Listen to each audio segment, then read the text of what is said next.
సకల దేవత స్వరూపుడు శ్రీ షిరిడి సాయినాథ్ మహారాజ్ గారి పాదాల విందాలకు శిరస్సు ఉంచి నమస్కరించుకుంటూ మూర్తీభవించిన వైరాగ్యము తాము ఎల్లవేళలా నడయాడిన కుక్కలు పిల్లులు తిరిగి వదిలేసినటువంటి భిక్షాన్నం భుజించిన గతుకులతో కూడిన మట్టి నేలపై ఇటుకరాయిని తలగడగా చేసుకుని శయనించిన అదే వైరాగ్యాన్ని అటువంటి జీవన విధానాన్ని ఎంచుకోమని ఏ భక్తునికి చెప్పలేదు. ఆయా భక్తుల మానసిక పరిణితిని బట్టి వారిని పారమార్థిక పదోన్ముఖులను చేసే ప్రతి ప్రాపంచిక కోరికను బాబా ఎంతో సంతోషంతో నెరవేర్చేవారు. పిల్లవాడు బడికి వెళ్ళాననే మారాం చేస్తే తల్లి తాంబూలం ఇచ్చి పిల్లవానికి బడికి పంపించిన చందాన భక్తులు ప్రాపంచిక కోరికలను ఆయన నెరవేర్చారు.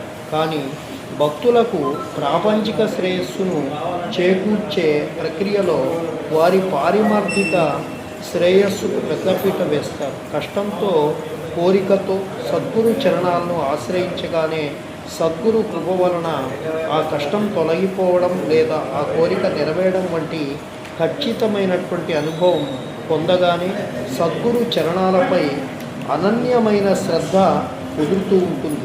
సద్గురు చర్యలపై దృఢ విశ్వాసం ఏర్పడుతుంది. సద్గురువు పై ఏర్పడినటువంటి దృఢమైన శ్రద్ధాభక్తుల వలన సద్గురువే అంతా తామై తన జీవితాన్ని గడిపిస్తున్నాడనేటువంటి సత్యం క్రమంగా బోధపడుతుంది. నేను నిమిత్త మాత్రుడు, జరుగుతున్నదంతా సద్గురు సంకల్పమే అనే ఉన్నత మానసిక పరిణతిని పొందిన భక్తుడు తనకు తెలియకుండానే సద్గురు చరణాలకి సంపూర్ణ శరణాగతి చెందుతాడు. అలా జరిగినటువంటి క్షణం నుండి శీఘ్రగతిన ఆ భక్తుని సద్గురువు పారమార్థిక మార్గంలో పురోగమింపజేస్తాడు. సద్గురువు ప్రతి చర్యలో సద్భక్తుని పారమార్థిక హితమే అంతర్భూతమై ఉంటుంది. ఉదాహరణకి ఏదైనా మధుర ఫలాన్ని చేతిలోకి తీసుకున్నప్పుడు బాహ్య చక్షువులకు ఫలం మాత్రమే కనపడుతుంది, అందులోని మాధుర్యం కనపడుతుంది. కానీ రుచి చూసినప్పుడు ఆ మాధుర్యం అనుభవం అవుతుంది. అలాగే సద్గురు భక్తునికి ప్రసాదించే ప్రతి ప్రాపంచిక ఫలంలో పారమార్థిక పురోగతి అనేటువంటి మాధుర్యం అంతర్భూతమై ఉంటుంది. సద్భక్తుని ప్రాపంచిక మార్గంలో ఉంచుతూనే తనకు తెలియకుండానే తనచే పారమార్థిక మార్గంలో వడివడిగా అడుగులు వేయించే సమర్థ గునిగా సాటిలేని శ్రీ సాయి శైలి అసమానం మరియు అద్వితీయం.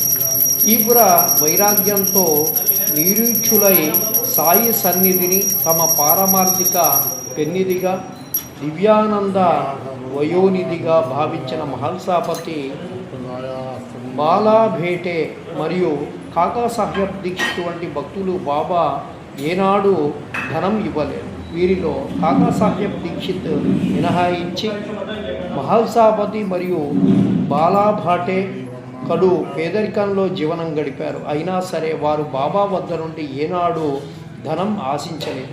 బాబా కూడా వారిని ఎన్నడూ ఇవ్వలేదు. కారణం ఇక వారికి అశాశ్వతమైనటువంటి ప్రాపంచిక సంపదలో పనిలేదు. పారమార్థిక పురోగమనమే జీవన పరమావధిగా జీవించే వారికి ఏది ఇవ్వాలో అది వారికి సద్గురు సామ్రాట్ అయినటువంటి శ్రీ షిరిడి సాయినాథుడు ప్రసాదించారు. హృదయంలో వారు పొందుతున్నటువంటి పారమార్థిక ఉన్నతికి నిదర్శనంగా వారి ముఖంలో ఒక దైవికమైనటువంటి ప్రసన్నత, ప్రశాంతత స్పష్టంగా ముఖ్యంగా బాలాభాటేలో కనపడేవి. శ్రీ కాకా మహాజని, శ్రీ దాదాసాహెబ్ కబర్దే మరియు శ్రీ ఆర్వి మోడ్కర్ వంటి భక్తులు తమ శృతులలో ఇలా పేర్కొన్నారు. బహుశా అందుకనే మహల్సాపతి మరియు బాలాభాటేలను సోదరులు అని బాబా అభివర్ణించేవారు. ఇకపోతే తాత్యా కోతే, దాదా సంకేల్కర్, లక్ష్మీ